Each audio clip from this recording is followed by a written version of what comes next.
ई का ढंग से आंख खोल के पढ़ लो। हमनी के बर्बादी के इस्तेहार छपल बा एहमे। का छपल बा भैया?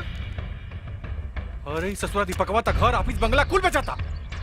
काल उ सारा प्रॉपर्टी बेच के सब पैसा लेके चल जाई और तू लोग यहाँ हाथ पे हाथ धर के बैठल रहा। हाँ,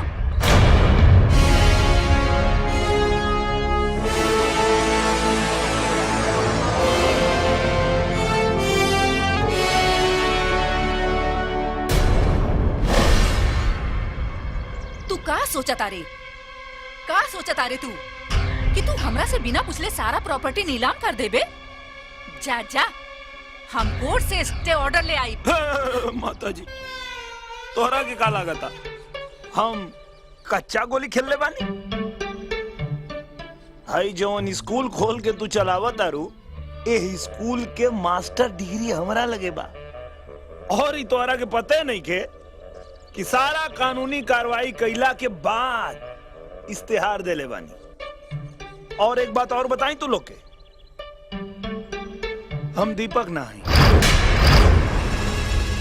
राजा है।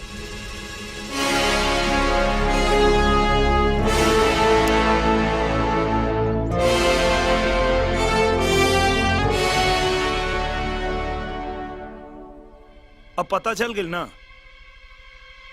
अब दम बात बांस करो लो, ना तो बर्दाश्त करो लो।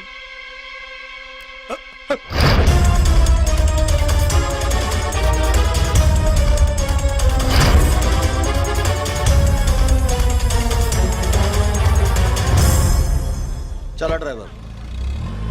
राजा, कल नीलामी होते ही आधा पैसा हमारा अकाउंट में आ जाए कि चाहिए? एकदम। ये ला दुबई का टिकट। पैसा आते ही हमने के कल शाम के दुबई फरार हो जाएगी।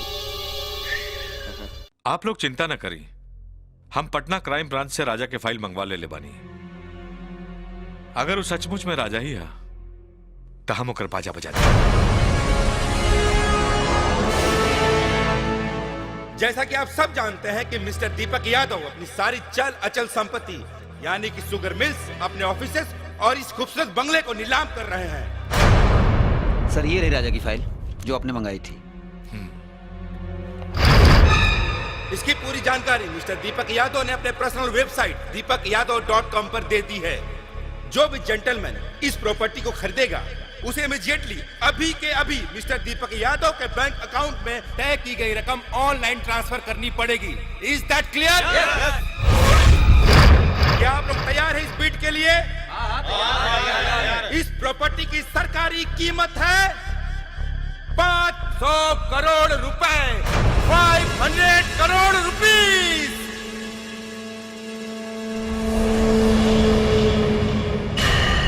तो बीट शुरू की जाए।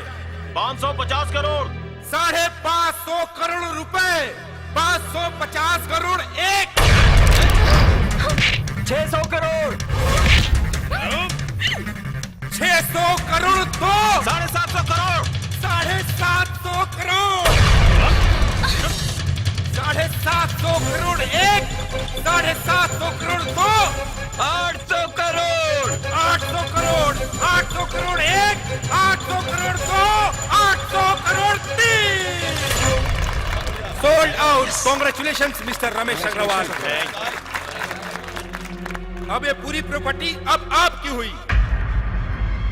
मिस्टर रमेश अग्रवाल, जैसा कि आपको पहले ही बताया जा चुका है कि आपको तय की हुई रकम को मिस्टर दीपक यादव के बैंक अकाउंट में ऑनलाइन अभी ट्रांसफर करना पड़ेगा।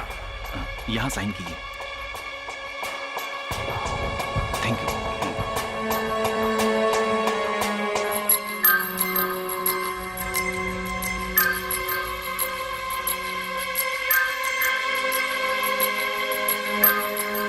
अभी कभी आधा पैसा हमारा अकाउंट में डाला। हाँ डालो तुम। हेलो, अपना प्रॉपर्टी के तो नीलाम कर दे, लेकिन अपना दू को मेहरारू और अपना बहन के इज्जत के नीलाम होके से कैसे बचेबे? और अगर बचावल चाहता रहे तो चौका घाट वाला स्टील फैक्ट्री में आ जाओ। हेलो हेलो, कहा सोचा तारा? हमारे अकाउंट में पैसा डालो ना। हाँ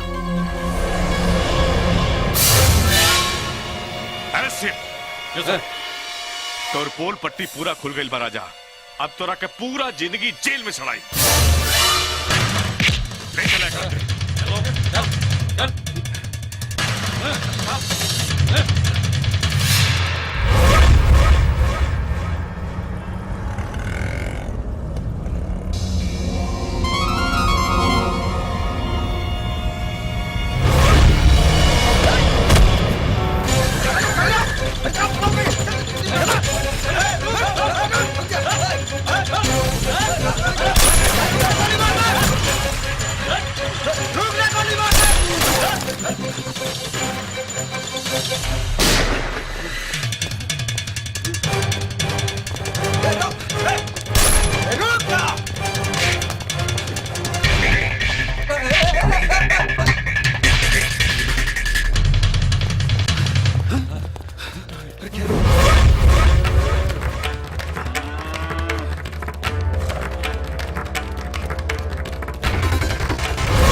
आसमान में ठिकाना केहू के ना होला, ऊ कहीं के ना होला जे केहू के ना होला।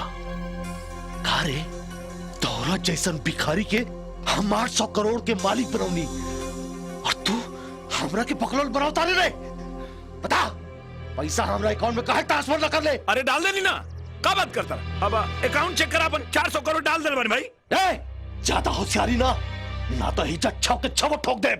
बता पैसा केकरा अकाउंट में बा? पैसा दीपक के बहन सोना के अकाउंट में चल गए। अरे बेवकूफ, ओकरा अकाउंट में काहे डाल देले? काहे डालने मतलब? वो हमरा के राखी बन ले रहा था, हमार भाई ओखला के ना तो कुछ फर्ज बन लगी ना। अरे बकलोलवा, अरे एगो राखी के बदले में 800 करोड़ दे दिले।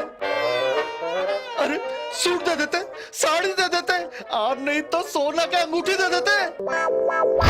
ठीक बा, तू भाई के फर्ज निभाव लेना। अब हमरा गोली की जरूरत है।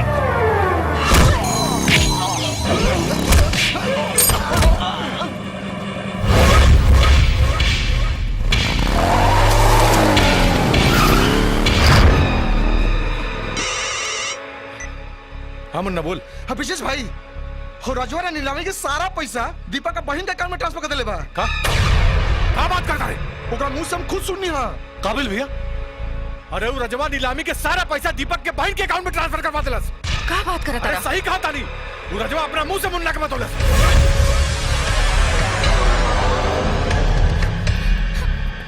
ए, सोना के लेके नीचे आ।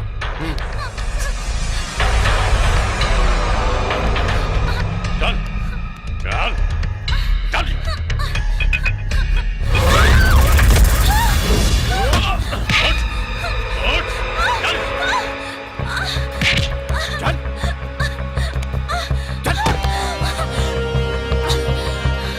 बैंक अकाउंट का पासवर्ड बोल। ना बताई। अरे जल्दी बोलो, मुआ दो, बोल पासवर्ड। मुआदा चाहे जियादा, हम ना बताई तो ना बताई। और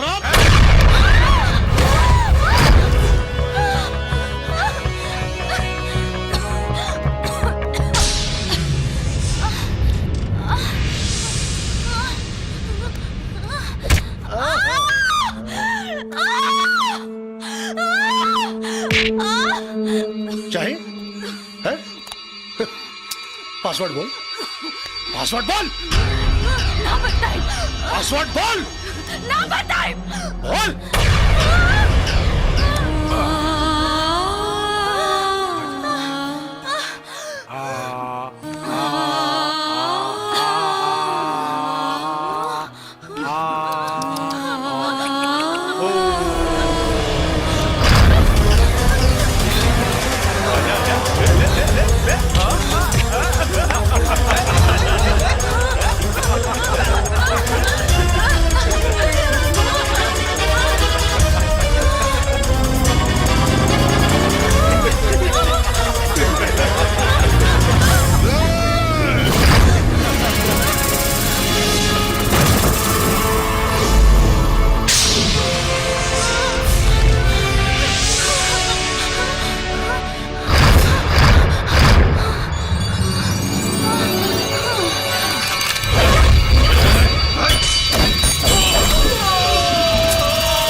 मारे ही जी। अरे खोलो, अरे खोलो, अरे खोलो।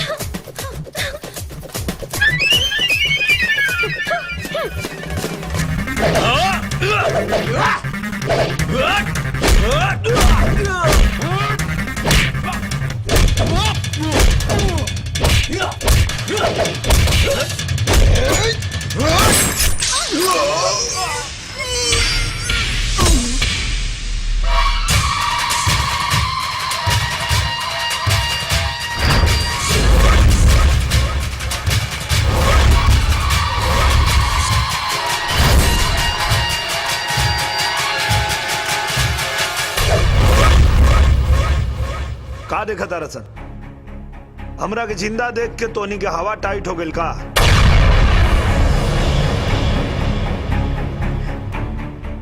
का हो ब्रजेश चाचा, तोरा के तो हम अपना माथा पे बिठा के रख ले रही, लेकिन तू लोग साबित कर देला कि जूता चाहे चमड़ा के होखे या सोना के, जूता के हमेशा पैर में रखे के चाहिए।